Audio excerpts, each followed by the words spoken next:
Assalamualaikum warahmatullahi wabarakatuh. Saya Dia Syakira Putri dengan NIM 161125101080. Di sini saya akan memaparkan analisis kasus dilema etika yang sering terjadi di laboratorium kesehatan. Kasusnya melibatkan dua situasi yang saling bertentangan. Pertama, pasien dari keluarga kurang mampu yang tidak bisa membayar. Kedua, pasien VIP yang menuntut hasil dipercepat dan mengabaikan prosedur standar. Prinsip kemanusiaan yang relevan. Kasus ini melibatkan konflik antara akses kesehatan, keadilan, dan tuntunan pelayanan yang berbeda. Prinsip kemanusiaan yang relevan meliputi yang pertama, keadilan. Prinsip ini menuntut perlakuan yang sama bagi semua pasien, terlepas dari status sosial atau kemampuan finansial mereka. Pasien dari keluarga kurang mampu berhak mendapatkan pelayanan yang sama dengan pasien VIP. Pemeriksaan laboratorium harus diprioritaskan berdasarkan kebutuhan medis, bukan kemampuan bayar. Kedua, kesetaraan. Setiap orang memiliki nilai yang sama sebagai manusia dan berhak atas hak dasar, termasuk hak atas kesehatan.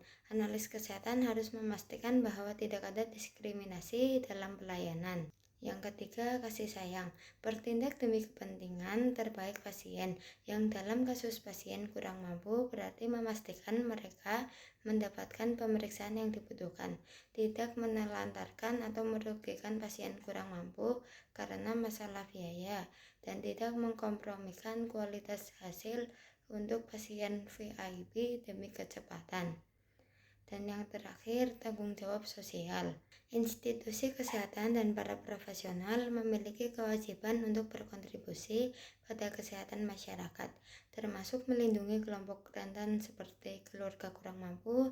Ini mungkin melibatkan kebijakan keringanan biaya atau mencari sumber dana bantuan. Kemudian sikap analis kesehatan sesuai nilai Islam berkemajuan. Sikap analis kesehatan seharusnya pertama, profesional dan kompeten, memastikan bahwa semua tindakan baik untuk pasien kurang mampu maupun VIP dilakukan sesuai prosedur standar operasional yang berlaku dan etika profesi. Kecepatan tidak boleh mengorbankan akurasi.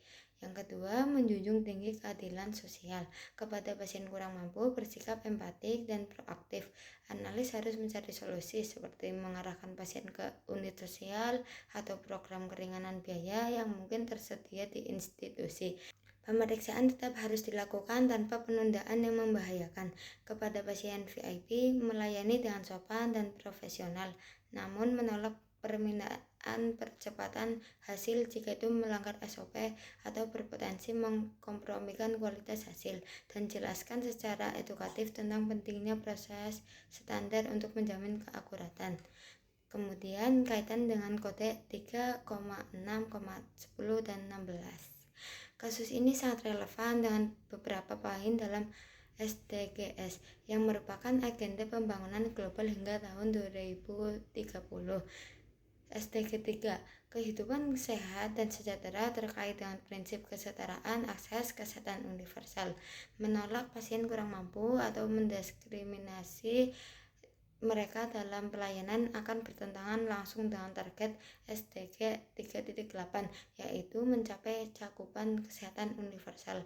SDG 4, pendidikan berkualitas, menekankan pentingnya pendidikan etika dan profesionalisme yang harus dimiliki oleh analis kesehatan. Analis yang beretika dan memahami tanggung jawab sosialnya adalah produk dari pendidikan berkualitas. Target 4.7. SDG 5, kesetaraan gender.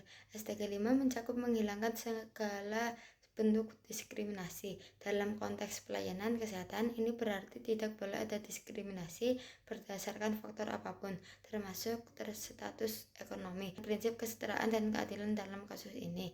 SDG 16, perdamaian, keadilan, dan kelembagaan yang tangguh. Sangat relevan dengan prinsip keadilan. Institusi kesehatan yang adil, transparan, dan akuntabel tidak akan membiarkan diskriminasi terhadap pasien kurang mampu dan akan memiliki prosedur standar yang tegas untuk menolak praktik KKN, yaitu korupsi, kolusi, dan nepotisme, seperti permintaan percepatan hasil yang melanggar prosedur. Kemudian saya akan memberikan contoh tindakan nyata yang dapat dilakukan untuk menjaga etika profesi dan nilai kemanusiaan. Langkah-langkah konkret yang dapat dilakukan analis kesehatan yaitu kepada pasien kurang mampu mengambil sampel terlebih dahulu dan menunda analisis hasil sebentar jika memang terkait biaya. Segera berkoordinasi dengan kepala laboratorium atau bagian administrasi untuk mencari solusi keringanan biaya atau skema jaminan sosial. Kita tunjukkan keadilan dan kasih sayang dengan bertanggung jawab dan mencarikan solusi sampai tuntas.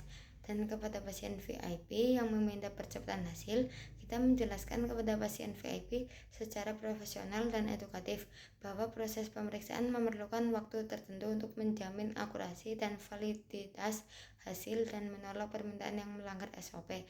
Dengan begini, kita menegakkan keadilan dan tanggung jawab kita sebagai profesional yang menjamin kualitas. Kecepatan tidak boleh mengalahkan akurasi. Sebagai analis kesehatan, etika dan kemanusiaan adalah kompas utama kita. Mari tegakkan keadilan, profesionalisme, dan kasih sayang dalam setiap pelayanan yang kita berikan. Sekian dari saya. Wassalamualaikum warahmatullahi wabarakatuh.